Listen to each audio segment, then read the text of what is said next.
Welcome to the news from Quiet Places, where we surface the stories from parts of the world you rarely hear about. I'm Mikhailo. Today we bring you 5 important news pieces from Africa and Asia. What's happening beyond the usual headlines? Let's get started. Story 1. Cameroon post-election crackdown. The human rights group Human Rights Watch has reported that after the October 20th elections in Cameroon, security forces used lethal force and arrested a large number of protesters and civilians. The incumbent president Paul Biya, 92 years old and in power since 1982, was declared winner with about 33% of the vote. His main challenger, Issa Chiroma Bakary, claimed victory earlier and the announcement triggered mass protests. The HRV report say 38 to 55 people may have been killed and up to 2,000 detained, many without access to lawyers.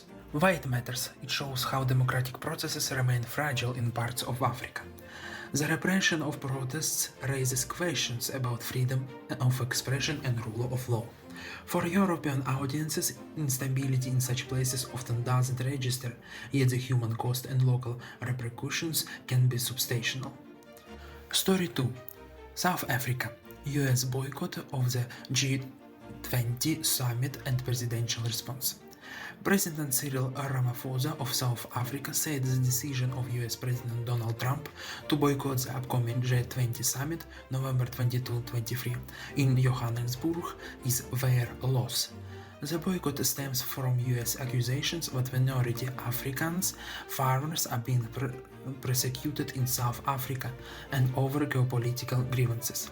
Ramaphosa dismissed the move as unhelpful to multilateral engagement. Why it matters? The G20 summit being held in Africa is historic and symbolically significant for global economics and the global south. A major power skipping it undermines the inclusivity of global forums. Signals shifting global alignments, Africa positioning itself more assertively and the US taking a disengagement posture in some contexts. Story 3. Asia, educational reform and military tech in China. From the region of Asia were two noteworthy developments. China's Ministry of Education issued new guidelines aiming to reduce academic pressure on students, banning top ranking, limiting homework and tests, restricting screen time, increasing counseling, and requiring physical activity.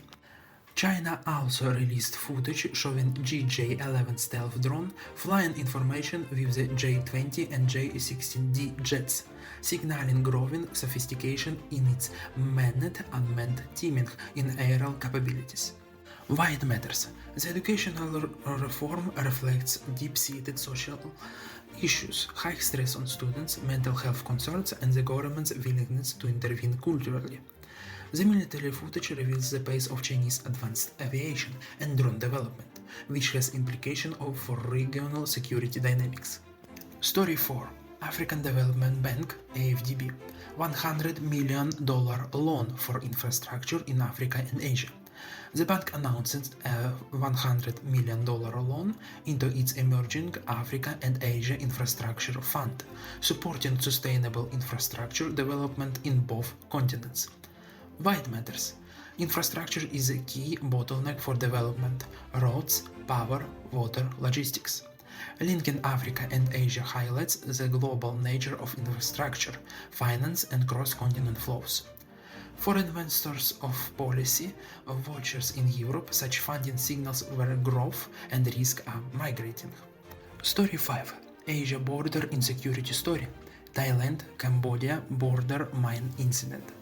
According to a report in Asia Daily, the border between Thailand and Cambodia has become tense again. A landmine exploded, injuring Thai soldiers, prompting Thailand to suspend parts of its ceasefire agreement with Cambodia. Cambodia says the mine was a leftover ordnance from previous conflicts. Why it matters? Border conflicts often get little global attention until they escalate, yet they carry high risk of unintended warfare. Residual landmines remain a lingering threat long after former wars end. For regional stability in Southeast Asia, these incidents undermine trust and cooperation. That wraps today's edition of News from Quiet Places. If you found value in these laser-told stories, subscribe and share. We'll keep bringing you the voices and events outside the usual headlines. I'm Mikhailo, until next time, thanks for listening.